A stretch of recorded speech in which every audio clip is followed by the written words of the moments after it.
pessoal, tudo bem com vocês? Eu espero que sim. Meu nome é Mariana e este aqui é o canal Sobrenatural. Bora aí com relatos sobre necrotérios, uma coletânea que foi pedida aqui nos comentários. E, gente, quem tá pedindo aí esses tipos de relatos, né, essas coletâneas aí, escolhendo os temas, podem continuar escolhendo. Eu posso demorar para trazer aqui, mas eu tô sempre anotando e sempre trago aqui pra vocês. Pode demorar um pouquinho, mas eu trago. Se eu não trouxer, é porque infelizmente não tem lá no e-mail. Mas eu vou separando aos pouquinhos e vou gravando aqui pra vocês.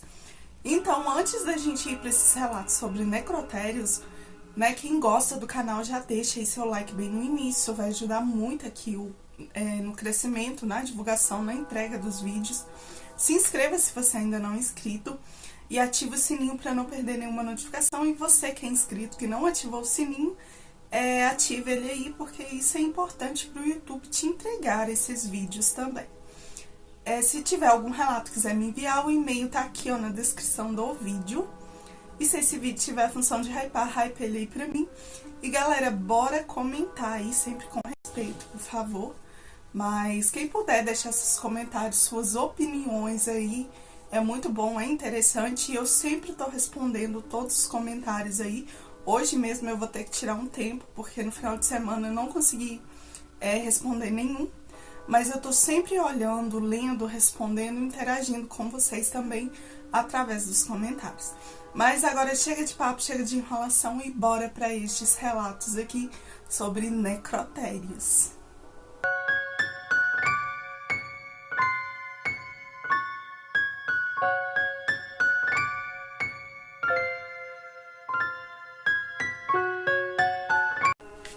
E o primeiro relato é este aqui.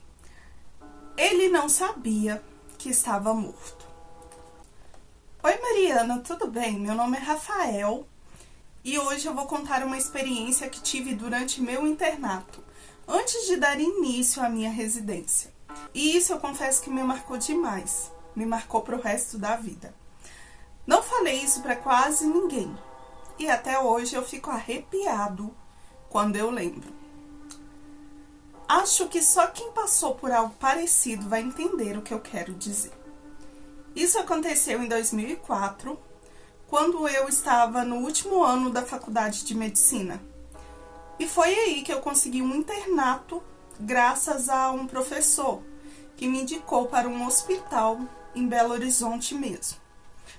Não vou dizer o nome do hospital por motivos óbvios, mas posso afirmar que é um dos mais antigos da cidade, com uma estrutura muito antiga, pelo menos na época. Como eu já tinha terminado todas as matérias, fiquei apenas com os estágios. Me ofereceram então neste hospital o turno da madrugada, que era bem mais tranquilo, e este meu professor até disse que seria ótimo, porque assim o movimento era menor e os médicos teriam mais tempo para poder me explicar as coisas. Eu fiquei responsável por acompanhar um médico no necrotério. Já tinha visto cadáveres em aulas práticas, participado de treinamentos, mas nunca tinha trabalhado diretamente em um necrotério durante tanto tempo. Era bem diferente. Parecia uma responsabilidade enorme lidar com alguém que tinha acabado de falecer. Na época, eu confesso que eu não tinha muita noção. E hoje eu penso totalmente diferente daquela época. Porque naquela época, eu muito jovem, ingênuo, achava que mesmo que era importante, que era muita responsabilidade, eu não dava certo valor. E achava que depois que a pessoa morreu, a pessoa se tornava apenas um cadáver. Não tinha sentimento, não tinha alma, não tinha nada. E eu confesso que essa experiência mudou completamente este pensamento meu. Meu trabalho era basicamente administrativo. Preencher relatórios, atualizar registros, às vezes ajudava em procedimentos, principalmente quando já era mais tarde, tipo meia-noite ou 1h, porque era quando tudo ficava realmente mais calmo. Numa dessas madrugadas, por volta de 00h30, Precisei subir um andar para levar os documentos até a recepção. Quando saí do necrotério, senti um cheiro muito forte, um cheiro de queimado, como carne queimada mesmo. Meu coração acelerou, porque eu não via fumaça nem sinal de incêndio. E muito menos da onde que vinha aquele cheiro, porque tinha invadido todo o corredor que eu estava passando. E naquele horário, o hospital estava quase vazio. Realmente era um horário bem tranquilo. Cheguei na recepção ainda sentindo aquele cheiro. E reparei que o recepcionista estava estranho, meio pálido, com um olhar meio perdido, olhando para o lado que eu estava vindo. Eu o cumprimentei, entreguei os documentos e ele até levou um susto. Parecia que ele não tinha nem me visto chegar. Perguntei se ele estava bem e ele se aproximou para falar baixinho, como se não quisesse que ninguém ouvisse. Você acabou de chegar pelo corredor, não foi? Eu respondi que sim. E ele... Você não viu o menino queimado? Eu arrepiei na hora. Disse que não tinha visto ninguém, nem passado por nenhuma maca. Ele balançou a cabeça e continuou. Não estava em maca. Ele passou andando, completamente queimado, com umas feridas horríveis. Ele mal conseguia andar. Eu tenho certeza que você esbarrou nele. Eu fiquei paralisado. E ele então completou. Trouxeram ele hoje à tarde, mas ele já estava morto quando chegou. Era para estar agora no necrotério. Meu sangue gelou. Na hora eu quis acreditar que ele estava brincando, mas pelo olhar dele eu sabia que não era brincadeira. E para piorar, aquele cheiro forte de queimado ainda estava no ar. Parecia que tinha tomado conta de todo o hospital. E ele, acho que para me tranquilizar, disse que isso era comum, que era melhor eu não ter visto mesmo.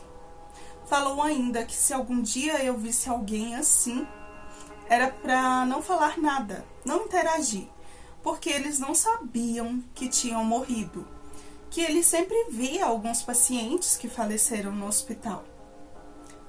Depois disso aí, eu voltei para o necrotério com aquilo martelando na minha cabeça. Quando eu entrei, o cheiro já tinha sumido e meu supervisor estava lá preparando um corpo que estava sobre a mesa de aço. E adivinha? Era um rapaz completamente queimado, exatamente como o recepcionista descreveu. Meu supervisor percebeu que eu estava pálido e perguntou o que tinha acontecido. E eu contei tudo. Ele respirou fundo e disse: infelizmente isso acontece. Às vezes eles aparecem andando pelo hospital. Acho que é porque ainda não entenderam que morreram. Principalmente quando a morte é horrível assim. Enquanto trabalhávamos, ele foi me contando o caso do rapaz. O rapaz era um artista de rua, desses que fazem malabarismos com fogo nos semáforos. Pelo que parecia, ele tentou cuspir o fogo, mas algo deu errado e o fogo voltou e queimou ele tudo. Ninguém conseguiu socorrer ele a tempo. E realmente, Mariana, essa é uma das piores formas de morrer. Quando ele falou isso, eu senti o mesmo cheiro forte de queimado, vindo da mesa onde o corpo estava. Era o mesmo cheiro do corredor e da recepção. Naquele momento eu tive certeza, o recepcionista não estava louco. Ele realmente viu aquele rapaz andando pelo hospital. Depois daquele dia, eu comecei a acreditar que o necrotério não é só lugar de mortos, é lugar de almas perdidas também. E que às vezes não entenderam que morreram ainda. E não importa quanto tempo passe, eu jamais vou esquecer essa experiência. Mesmo eu não tendo visto pessoalmente, eu só senti aquele cheiro pelo corredor. E eu confesso, foi muito real. Obrigada por ler, Mariana, e só de contar isso aqui, eu já estou todo arrepiado. Um abraço e um beijo para você e para todos do canal. Eu que te agradeço, um beijo aí pra você, um abraço também, né? E muito obrigada mesmo, e que interessante, muitas das vezes isso acontece, principalmente assim, em hospitais, lugares onde muitas vezes a pessoa acaba falecendo. Eu acho, gente, que o hospital tem um clima mais pesado do que um cemitério, por exemplo. Eu já até ouvi pessoas falando, pessoas que são médiums, sensitivos, falando que o lugar que mais tem espíritos é no hospital. E não no cemitério, como a gente pensa, né? Porque, e realmente faz todo sentido, né? Quem que vai querer ficar vagando dentro do cemitério? Às vezes até tem, mas quem que vai querer ficar, né? E assim, é muito triste também eles ficarem vagando dentro do hospital sem entender ali que faleceram, né? Então, assim, eu acho que seria muito interessante, né, fazerem uma espécie de limpeza ali com a ajuda de alguns médiuns, algumas pessoas que podem ajudar, né? Porque é muito triste você ver aí esses espíritos vagando ali, talvez achando que ainda tá preso ali de alguma forma, sendo que tipo só tá a alma ali, o espírito.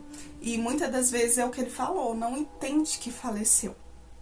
Então, assim, é muito triste.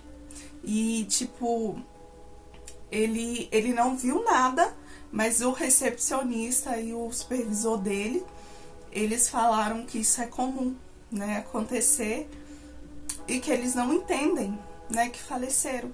E isso, assim, eu acredito muito que isso aconteça, né, ainda mais quando é uma morte inesperada, uma morte trágica, como foi deste rapaz, né.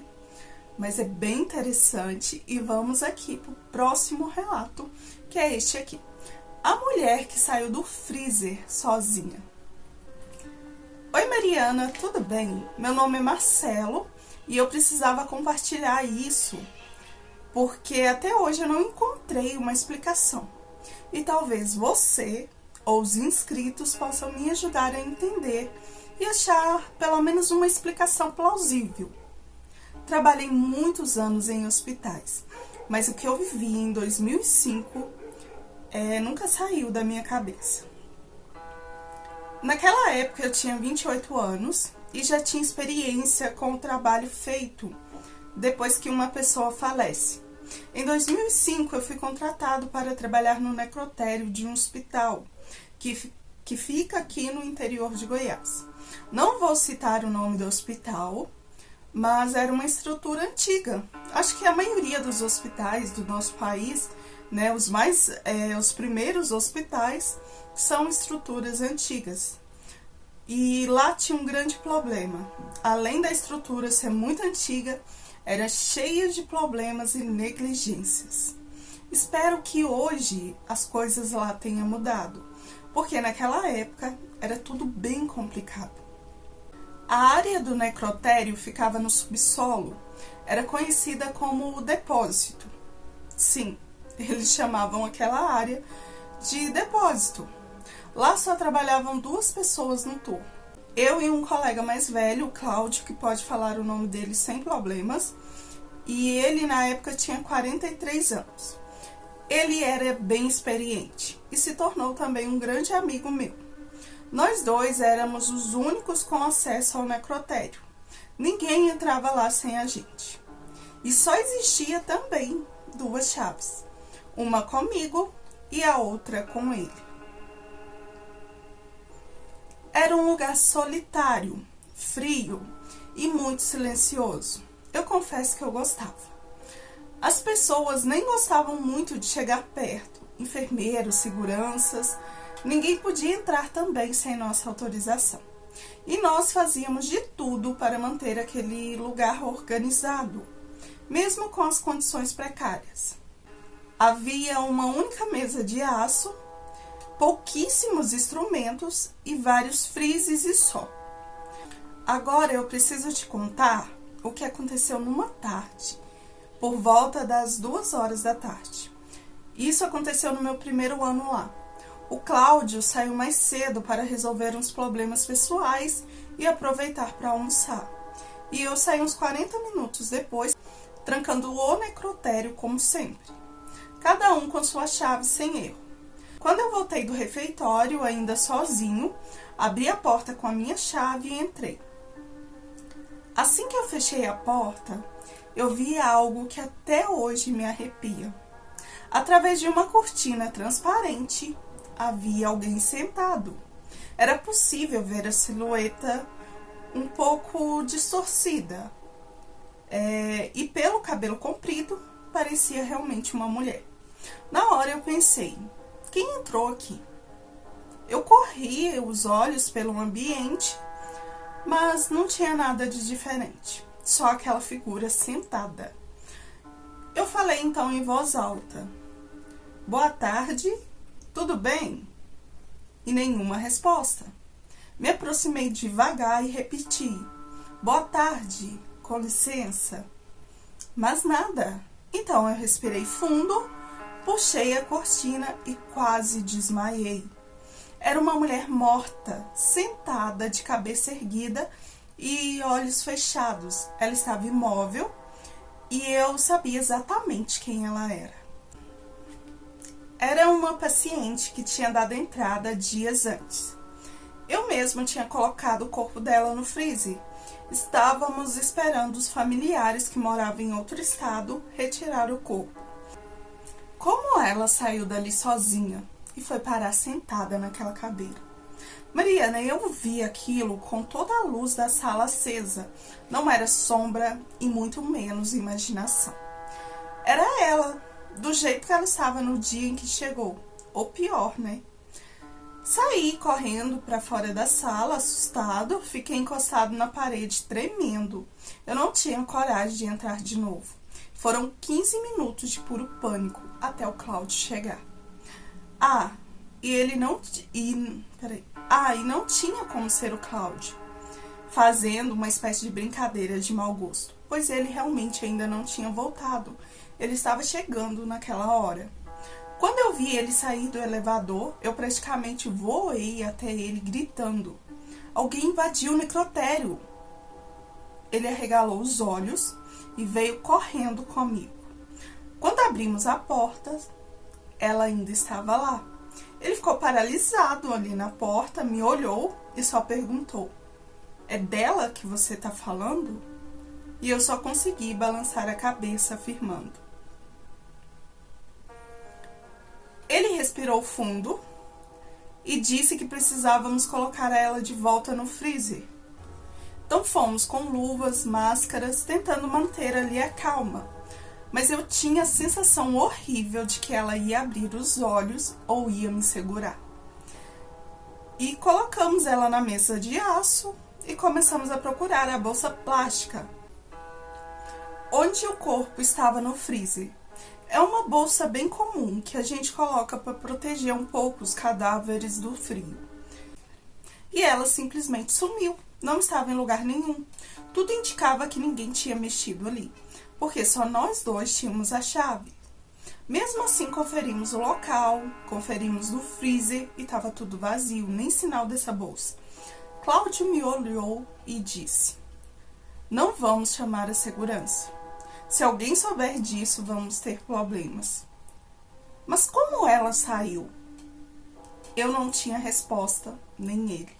Ficamos combinados de não desgrudar dela até o dia seguinte, quando o corpo seria levado pelos familiares.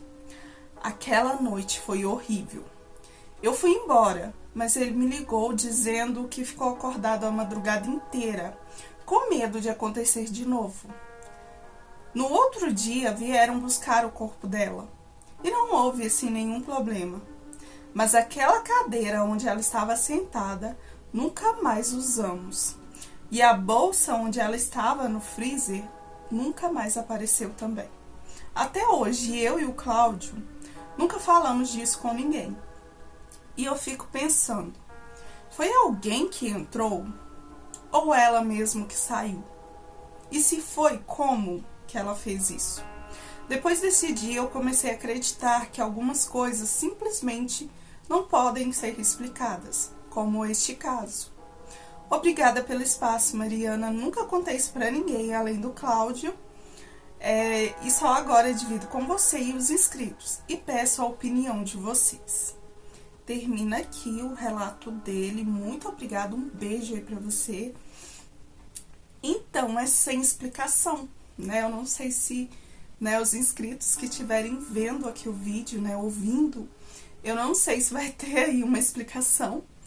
Mas eu também não teria uma explicação. Eu sei, assim, que os cadáveres, eles reagem ali, né? As pessoas dizem que, morreu, acabou. Não, eles reagem ali, ainda mais se eles gostam muito de uma pessoa, né? Talvez ele tá ali na, como é que fala? Rigidez cadavérica, né? Aí, você tem que colocar uma roupa, algo do tipo. Você vai conversando com ele ali, e ele vai deixando o corpo ali, saindo daquela rigidez ali, deixando o corpo mais mole para você conseguir ali fazer o que você tem que fazer ali. Colocar uma roupa ou fazer uma outra preparação. Isso eu já ouvi dentro da minha família. Minha mãe me contava que, acho que era o meu bisavô, quando faleceu, eles queriam colocar um paletó nele. E aí uma senhora foi conversando com ele, uma senhora que ele gostava muito, foi conversando com ele, e eles conseguiram sentar ele dentro do caixão e colocar ali o paletó tranquilo, né? Não precisou fazer aquela manobra que muitas das vezes eles acabam fazendo, que é cortando ali o paletó no meio, né? E vestindo, aí assim, fica bonitinho, mas atrás tá cortado. Então, assim, eu acredito que talvez essa coisa também dos familiares estarem vindo buscar pode ter mexido ali com o corpo dela. Agora, como ela saiu, ninguém sabe. Se só vocês dois tinham a chave, né? Ninguém sabe. E não tinha, assim, que você não fala que... esbarrei aqui. Você não fala aqui, mas não tinha câmeras aí no corredor, ou câmeras dentro do necrotério. Eu não sei se pode ter, gente, mas assim, seria uma explicação, mesmo que vocês não quisessem ali falar, para não dar problema para vocês, mas seria legal ter olhado isso também, que seria uma explicação bem legal ali. Talvez, né, vocês iam ver ela saindo ali da gaveta, ou até, quem sabe, até outros espíritos que não foram ali mexer com ela. E outro mistério é essa bolsa, né, onde os corpos ficam, é tipo um saco preto, né, é um saco preto, né, onde os corpos ficam ali dentro desse freezer, né, tipo, eu não sei se é morgue frigorífico que chama, né, mas esse freezer aí que eles colocam, né. Então, assim, vários mistérios. Também fiquei encabulada aí. E vocês inscritos aí, né, que estiverem vendo esse vídeo, se souberem uma explicação aí, deixem nos comentários, né? E vamos aqui pro próximo relato, que é este aqui. As batidas vindo do necrotério móvel. Gente, eu confesso que esse título me chamou um pouco de atenção, porque eu não sabia que poderia existir um necrotério móvel. E eu lendo aqui que eu fui entendendo, e eu acho que vocês também vão entender ao longo do relato. Então, bora aqui pro relato. Oi, Mariana, espero que você e os inscritos estejam bem. Conheci seu canal há um mês e cada dia eu gosto mais. Quero te dar os parabéns pelo trabalho e espero que você nunca pare. Muito obrigada, tá? E depois de uns dias pensando, eu decidi contar a minha experiência aqui também. Durante a pandemia, todo mundo sabe o caos que foi. Mas quem trabalhou em hospital viu o verdadeiro horror de perto. Eu era técnico de enfermagem em um hospital público. E naquela época, os necrotérios simplesmente não davam conta da quantidade de corpos. Infelizmente, eram muitas mortes. Não gosto nem de lembrar, mas para lidar com a superlotação, começaram a usar caminhões frigoríficos como necrotérios temporários. O caos foi tão grande, gente, que eles pegaram esses caminhões, né, que faz transporte aí de carne, de essas coisas, né, gelada, para usar como necrotério temporário. Foi muita loucura, né, gente, a pandemia. Já que, como não estava tendo necrópsias dos corpos, eles eram enterrados rápidos, ali pelos seus parentes. O velório era de 2 a 3 horas, ou às vezes nem tinha. Ficavam estacionados lá no pátio esses caminhões, e nós éramos obrigados a organizar os corpos lá dentro. Numa noite, fui com um colega para guardar algumas vítimas da doença. Entramos no caminhão, organizamos elas lá dentro, fechamos bem e saímos. Até aí nada demais. Mas quando estávamos a poucos metros de distância, ouvimos batidas fortes, vinda de dentro do baú do caminhão. O barulho ecoou ali pelo metal do caminhão. E foi de um jeito que eu confesso que o meu sangue gelou. Meu colega olhou para mim, eu olhei para ele, e o segurança, que estava um pouco mais longe, veio correndo perguntar. Esqueci de falar que por esses corpos estarem ficando nesses caminhão, tinha sempre um segurança de olho, para não acontecer de algum louco e mexer ou até mesmo roubar esses corpos. E esse segurança já chegou perguntando: tem alguém aí dentro? Dissemos que não, que tínhamos acabado de sair e o que tinha lá dentro eram os corpos dos falecidos. Mas mesmo assim voltamos para conferir. O segurança ficou conosco. Enquanto abríamos a porta, as pancadas continuavam, como se realmente tivesse alguém desesperado para sair dali. Eu juro, na hora eu só pensava: meu Deus, será que alguém foi colocado ali por engano e ainda está vivo? Quando abrimos, tudo ficou em silêncio de novo, um silêncio mortal. E não havia ninguém vivo ali. Todos estavam exatamente onde deixamos e como deixamos. Meu parceiro ainda perguntou: tem alguém aí? Nenhuma resposta. Só o barulho da refrigeração. Saímos rápido, fechamos de novo. E ficamos 3 do lado de fora, sem saber o que dizer. O guarda, com uma calma estranha, soltou o seguinte: gente, isso pode acontecer às vezes. Às vezes eles só querem voltar para a família e não sabem o que está acontecendo ou que morreram. Não tenha medo deles. Eles não fazem mal para mais ninguém. Aquilo, eu confesso, que me deixou nervoso. Parecia que para ele era normal ouvir um morto pedindo para sair de algum lugar, ou até mesmo querendo pedir ajuda. Agradecemos ao segurança ali e ele voltou para o seu posto e voltamos para dentro do hospital. No dia seguinte, eu encontrei com esse mesmo guarda enquanto eu estava indo embora. E ele me contou que durante a madrugada as batidas voltaram. Ele não avisou ninguém porque não queria nos assustar. E completou dizendo que pediu para um colega dele acender uma vela para as almas que estavam nesse caminhão. E ele acendeu na capela do hospital e fez uma oração em nome dele. E depois disso ele não ouviu mais as batidas e que talvez elas só precisavam de uma oração ou de luz. Eu não sei se foi isso que fez aquele barulho parar. Só sei que aquela noite me fez acreditar que quem parte desse mundo ainda tenta se comunicar. Ainda mais mortes inesperadas como da época da pandemia. E que às vezes eles usam qualquer meio para chamar nossa atenção, como aquelas batidas. Mariana, muito obrigada. E termina aqui o relato dele. É um moço, né? Não tinha nome. Esses relatos aqui, gente, eu acho que a maioria não tem nome, né? Se tiver um ou outro.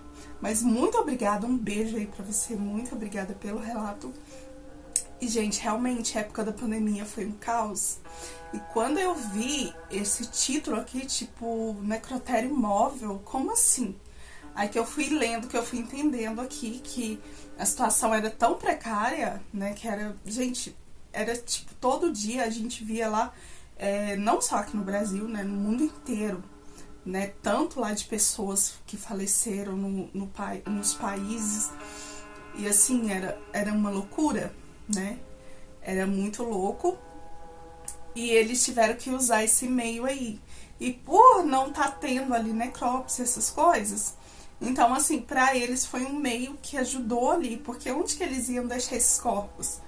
Né? Ainda mais se falecia ali de madrugada, mesmo que tivesse funerária e tal, né? Geralmente os enterros iam ocorrer só no dia seguinte, mesmo que durasse ali, como ele falou, entre 2 ou 3 horas, e talvez também às vezes nem tinha, né? Já enterrava ali direto, né? Então assim, foi uma época muito complicada, né? E eles usaram esses caminhões para dar um apoio ali, porque o necrotério já estava lotado, né?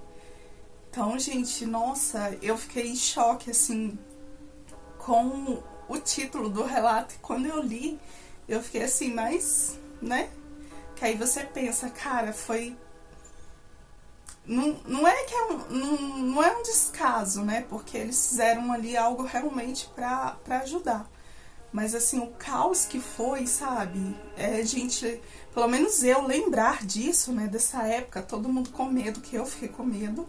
Graças a Deus eu não peguei, né, o vírus, né, sofri na pandemia, porque eu trabalhava em mercado na época, então assim, era complicado, gente, era complicado, e era aquele medo todo, você queria ver ali sua mãe, no meu caso eu queria ver minha mãe, meus parentes, e eu ficava naquele medo, né, como eu trabalhava com o público, de pegar e talvez passar ali pra eles, até mesmo pro meu esposo, né, passar ali pra ele, porque ele, assim, ele trabalhava numa empresa, mas a empresa dele era assim, era mais, eu acho, pelo menos eu achava, né, que era mais segura do que, assim, o jeito que eu trabalhava, né, que vinha pessoas, assim, de vários lugares, assim, que as pessoas começaram a sair das cidades grandes e vir pro interior, né? Então a cidade onde eu moro aqui em Minas é no interior, então as pessoas começaram a vir pro interior. Então a gente, né, ficava muito abalado, tipo, né, a gente chegava em casa com aquela, tirava e deixava a roupa praticamente do lado de fora, jogava lá dentro da máquina para lavar, era álcool o tempo todo. Então foi uma época muito complicada. E quando eu escuto relatos assim, nossa, me bate uma tristeza, sabe? Né? A gente não... Acho que ninguém esperava por isso. E, infelizmente, são coisas que vêm assim do nada, né? E que nem ele falou, mortes inesperadas. Né? E eu acho que o que ocorreu aqui é que esses espíritos realmente não tinham entendido ali que faleceram. Né? Então, assim, essas batidas é o que o guarda falou ali, talvez precisava de uma oração. Precisava ali realmente de uma luz, né? Então, assim, eu acredito que possa ser alguma alma que tava ali, tipo, né? Me prenderam aqui dentro de um caminhão e tal, não tava entendendo o que tava acontecendo. Porque foram mortes, assim, muito repentinas, né? E o que eu achei legal é a questão de ter um segurança para vigiar esses corpos, para não ocorrer desses corpos serem roubados, né? E o que ocorreu no relato Mercadorias do Hospital, se eu lembrar, eu deixo ele aqui para vocês, no card aqui para vocês, onde o moço, né, que me enviou, ele era segurança, e ele conta que lá, tipo, eles tinham um tráfico ali de corpos, né? Então, assim, as pessoas... Tinha gente ali que talvez entrava ali no hospital para tomar um soro, coisas simples, e saía de lá morto. Porque tinha ali um tráfico ali, tinha médicos, enfermeiros, seguranças, tudo envolvido com a venda e o tráfico de corpos e órgãos ali, né? Para rituais e, tipo assim, os órgãos, né, para salvar outras vidas ali, né? Pessoas que tinham dinheiro e pagavam por isso. Então, assim, eu achei bem interessante, pelo menos nessa parte aí, né? Foi uma coisa boa que eles fizeram, deixar ali o segurança. Porque você imagina, o caminhão tá lá, né? Entrava algum louco lá, como ele disse, pegava ali um corpo e ia embora, né? Vendia ali para fazer o ritual ou fazer outras coisas ali, né?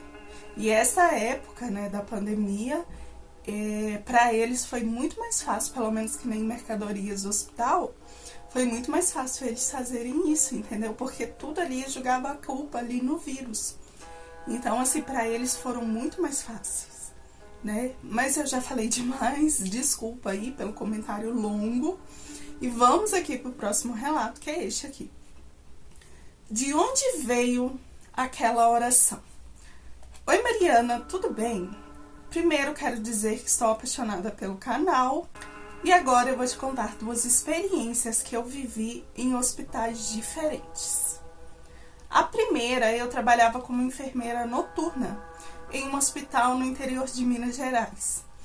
E durante as madrugadas, minha parte favorita do turno era conversar com os colegas que ficavam na cozinha, que com o tempo foram se tornando bons amigos. Às vezes íamos ao pátio para que eles fumassem, e eu os acompanhava, mesmo sem fumar, porque realmente ninguém gosta de ficar sozinho lá fora. Ao lado da porta dos fundos da cozinha, que era exclusiva para funcionários, ficava o necrotério. Mal se via o interior. Estava sempre fechado, exceto por algumas janelas altas e pequenas, tipo clarabóias antigas. Foi justamente por ali que, em uma noite do ano de 1998, 4 de nós vimos algo que jamais esquecerei: a silhueta de uma criança espiando por uma das clarabóias. Tínhamos certeza de que era uma criança, pela altura e pelos ombros pequenos que conseguíamos ver. Mas aquilo era impossível. Não deveria haver nenhuma criança naquele necrotério. Ficamos todos assustados, mas também nervosos. E começamos a rir mesmo de nervoso, tentando aliviar ali a tensão. Eu disse a eles: nem mesmo um adulto conseguiria espiar daquela altura. Acho que foi nossa imaginação. Nós estamos muito cansados. E todos ali riram e concordaram comigo e deixamos isso para trás. Porém, alguns minutos depois, quando voltei, eu procurei um conhecido que trabalhava no necrotério e contei o que tínhamos visto. Ele me explicou que havia chegado uma criança naquela manhã, vítima de um acidente de carro, e que os colegas haviam passado horas tentando atendê-lo antes de encaminhá-lo ao necrotério. Segundo ele, o menino provavelmente estava apenas transtornado, querendo companhia e não queria ficar sozinho naquele lugar. Tipo, o espírito dele na realidade.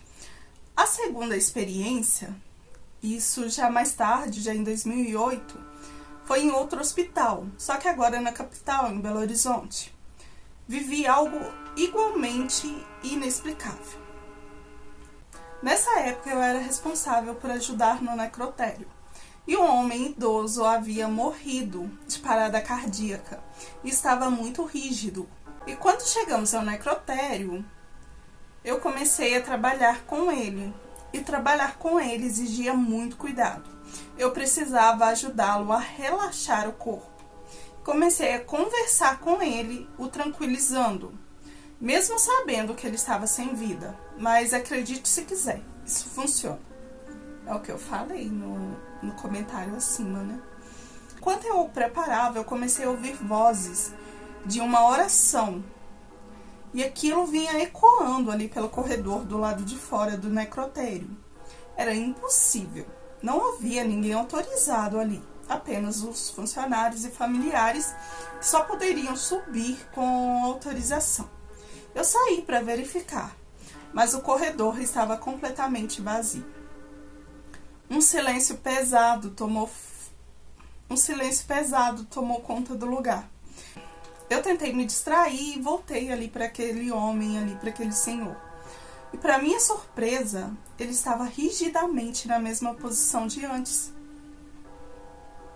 Como se tivesse reagido àquelas vozes que só eu estava ouvindo. A colega que me ajudou a continuar o trabalho explicou que às vezes, mesmo após a morte, o corpo reage à presença que pode estar ali no hospital, como se sentisse medo ou a energia ao redor. Essa presença, pelo que ele me fala, seria ali espíritos. Pouco tempo depois, a família chegou para reconhecer ali o corpo e tudo se acalmou. E nunca mais eu vivenciei algo parecido. Mas aquela experiência me fez perceber que mesmo os mortos algumas almas ainda interagem conosco, de formas que não conseguimos compreender completamente. E até hoje eu não sei de onde veio aquela oração, se não tinha ninguém ali. E eu não tenho explicação para isso. Mariana, muito obrigada por este espaço e pelo excelente trabalho. Amo te ouvir enquanto faço minhas tarefas diárias e é maravilhoso. Eu que te agradeço, muito obrigada, um beijo aí pra você. Então, essa coisa aí de espírito, eu acho que não seria os espíritos ali fazendo oração, né? Não sei. Né? Você saiu, você olhou, não tinha nada, rádio ligado, talvez, alguma coisa que pudesse realmente, né, tá ali fazendo oração do lado de fora, talvez. Mas assim, estranho e tipo, eu não entendi bem aqui. Deixa eu só ver aqui, gente. Deixa eu só voltar aqui. Ele chegou com rigidez cadavérica lá e ela precisava que ele relaxasse o corpo. Eu acho que deve que ela conseguiu ali, né, que ele relaxasse o corpo. E aí quando ela começou a ouvir essas vozes ali, essas orações, o corpo dele voltou ali para aquela rigidez cadavérica do início. Acho que é isso mesmo. Que ali ela não fala se tinha conseguido ali o corpo voltar, sair um pouco daquela rigidez cadavérica. E é o que eu comentei, né, nos outros relatos acima, que isso realmente acontece, né? Quando você vai conversando ali com o corpo ali, ele acaba saindo daquela rigidez cadavérica e te ajudando ali, né, auxiliando ali nos processos que você tem que fazer com ele ali. E é algo assim, você tem que ter um cuidado enorme, né? Acho assim que essas pessoas que trabalham, né, com corpos, né, tipo, acho que o perito também se envolve também, tanatopraxista, né? Coveiros, médico legista, né? Essas pessoas que é envolvida ali quando a pessoa morre, eu acho que tem que ter um cuidado e um respeito enorme, porque antes de ser um corpo ali, né, assim, como eu posso dizer, né, o filho de alguém, o pai, a mãe, né, o amor ali da vida de alguém também, o marido, né, ou a esposa. Então, assim, é uma pessoa querida, né? E se fosse no meu caso, eu não ia querer, tipo, ver ninguém maltratando, mesmo que você falar, mas a pessoa tá morta. Eu não ia querer ver, né? Pelo contrário, eu ia querer que tivesse muito mais cuidado ainda, porque é a última vez que você vai ver a pessoa que você ama, a pessoa que você gosta ali. Então, assim, eu sei que tem profissionais aí excelentes, maravilhosos aí no mercado. Eu acompanho, gente, a Josi, que ela é tanatopraxista, eu acho que vocês devem conhecer aí. É um exemplo de pessoa. Você vê aí os podcasts, as entrevistas, ou quem tem coragem, né, seguir aí ela aqui no YouTube também, que ela mostra ali processos, é claro, ela preserva ali, né, o rosto, né, da pessoa tá ali morta, mas ela mostra alguns processos e ela tem um respeito enorme, gente, enorme. Eu falo que ela é uma pessoa maravilhosa, porque é do jeito que ela trata ali que a gente quer, né, que o nosso ente querido seja tratado. E assim, eu sei que tem profissionais maravilhosos, como tem uns também que só Deus na causa. Mas assim, é interessante, foram 2 experiências aqui em Minas, né? Uma no interior, que ela não fala aqui, e outra em Belo Horizonte, que querendo ou não foi um pouco, né, não é parecida, né? Mas assim, eu acredito que faz todo sentido a alma do garotinho ali não tá entendendo e também não querer ficar sozinho, né? E isso é muito interessante também, porque assim, eu acho que um corpo não deve ficar sozinho. Né? Por isso que tem, né, essa coisa do velório ocorrer ali a noite toda e jamais deixar o corpo sozinho, né? No interior, pelo menos na criação que eu tive, né, ele sempre fala, jamais deixe o corpo sozinho. Sempre tem que ter uma pessoa ali com o corpo, durante ali o velório ou durante ali a preparação. Acho que os policiais, né, não sei se o corpo de bombeiros também faz isso, mas os policiais eu sei que faz. Geralmente sempre vai ter alguém ali, desde a hora do começo do preparo ali do corpo, tipo, aconteceu uma fatalidade, o policial faleceu. Desde a hora ali que ele faleceu, vai preparar o corpo, sempre vai ter alguém ali acompanhando. Não fala assim dentro da sala, mas esperando do lado de fora e no velório até a última despedida ali. E isso eu acho muito importante, né?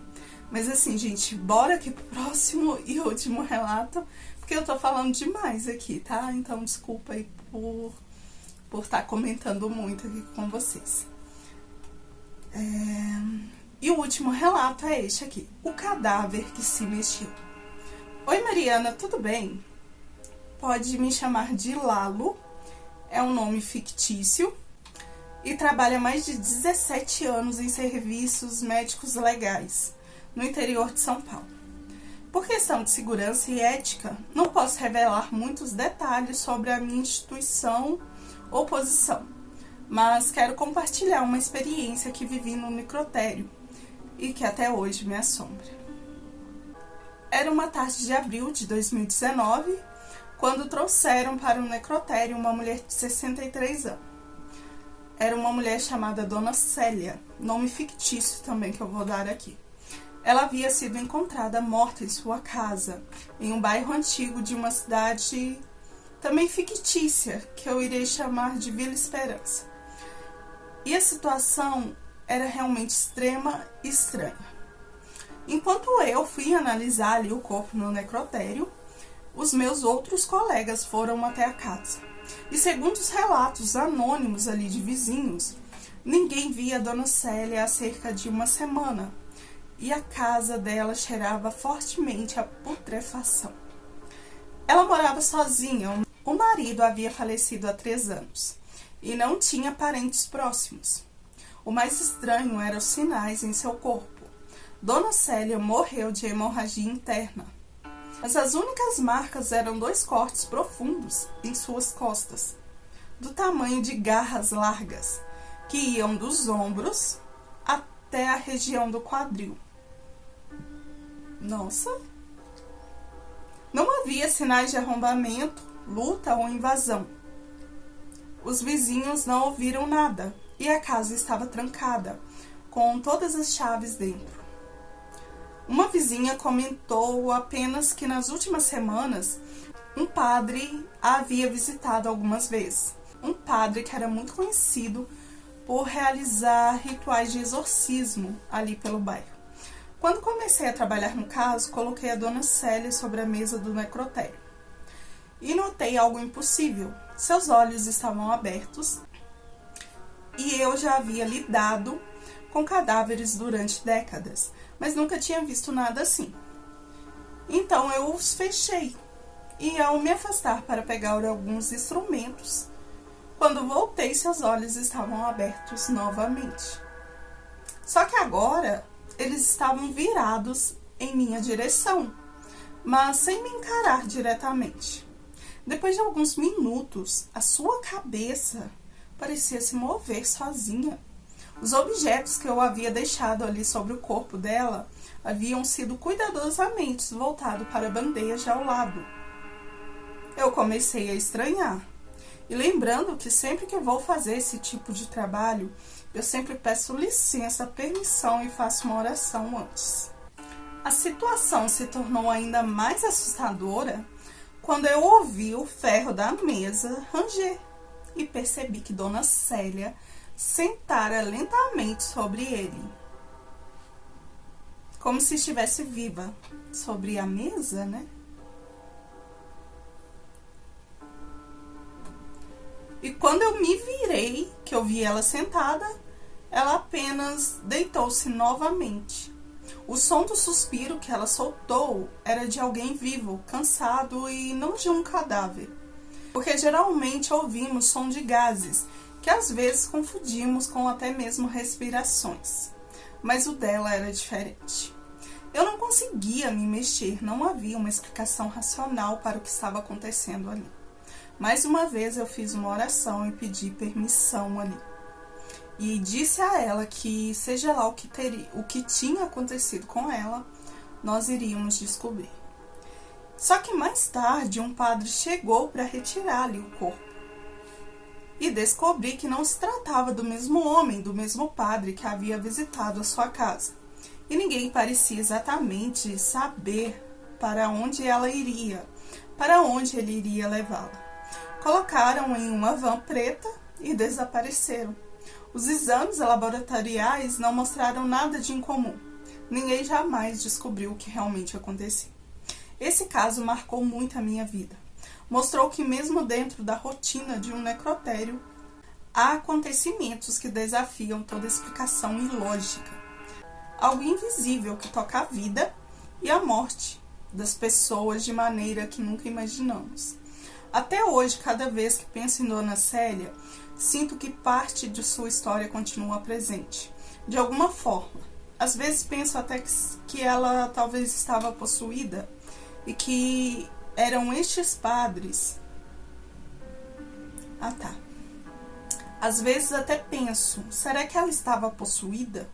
E quem eram esses padres? E o porquê levaram?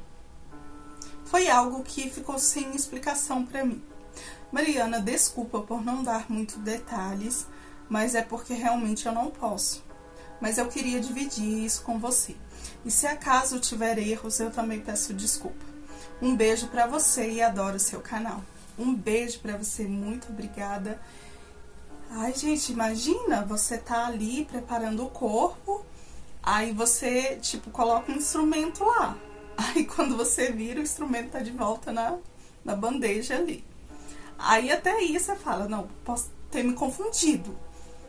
Aí do nada você talvez, eu acho que o que ele quis dizer aqui, que talvez ele tava de costas, aí escutou ali a mesa ranger, o ferro, né, da mesa ranger. Aí ele vira, ela tá sentada ali na mesa e, tipo, sentou, depois deitou ali, tipo, na frente dele. Né? E olha que ele pediu permissão, ele fez tudo certinho. Pediu permissão, fez uma oração ali pra ela, né? E ele tava ali disposto a descobrir, né, o que aconteceu com ela. Quando ele falou também aqui dos cortes, né, que eram cortes nas costas dela, cadê aqui? Deixa eu ver aqui. Aqui, ó, ela morreu com hemorragia interna, mas as únicas marcas eram 2 cortes profundos nas costas. Eu até pensei que poderia ser assim, tipo, alguém fez um tráfico ali de órgãos, né? Eu acho que o rins e o fígado, né? Como é que é? Eles cortam perto das costas? Ai, não sei, gente. Eu acho também que deve que eu tô confundindo. Mas aqui, ó, ele falou que o corte era do tamanho de garras largas, que iam dos ombros até a região do quadril. Gente, que loucura! Aí ele acha, né, que esse padre que ia lá era padre exorcista. Então, assim, gente, será que esse padre tem alguma coisa a ver? O que ele disse aqui, será que realmente ela estava possuída? Por que pegaram o corpo dela e levaram? Será que essa coisa aí do corpo tá ali se mexendo ali involuntariamente? Será que é algo que ainda estava ali no corpo dela? Gente, agora também eu fiquei com várias perguntas, né? Ele mandou aqui, tipo, né? Eu acho que ele esperava que a gente tivesse, pelo menos eu, né? Tivesse alguma explicação. Então eu peço vocês, quem puder explicar aí o que aconteceu, porque eu não tenho explicação. Mas, assim, muito interessante. E, gente, esta foi a coletânea aqui sobre necrotérios. Espero que vocês tenham gostado. Desculpa aí por eu ter comentado muito, ter falado muito. E uma coisa que eu esqueci de falar no início do vídeo, eu tava gravando aqui com o chroma key. Eu não sei se esse vídeo aqui vai ficar um pouco, assim, desfocado. Porque, às vezes, mesmo que eu já conversei lá com o suporte, às vezes ele bota ali, tipo, a minha voz vai pra frente e assim, os meus movimentos aqui ficam atrasados, tipo, adianta a voz, atrasa os movimentos ou vice-versa. Então, assim, se ficar assim, vocês me desculpem aí. E mais uma vez, né, eu espero que vocês tenham gostado. Quem gostou, não esquece aí do like, isso vai ajudar muito o canal. Hypa também esse vídeo, que vai ajudar muito também quem puder. Se inscreva se não é inscrito.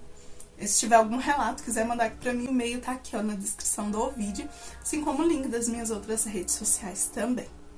Mas é isso, gente. Muito obrigada a quem ficou até aqui no final, quem acompanhou o vídeo todinho comigo. Muito obrigada. Obrigado a todos que tiraram um tempo também para enviar os relatos, para fazer essa coletânea aqui. Muito obrigada a todos vocês. E é isso, gente. Um beijo para vocês aí e até o próximo vídeo.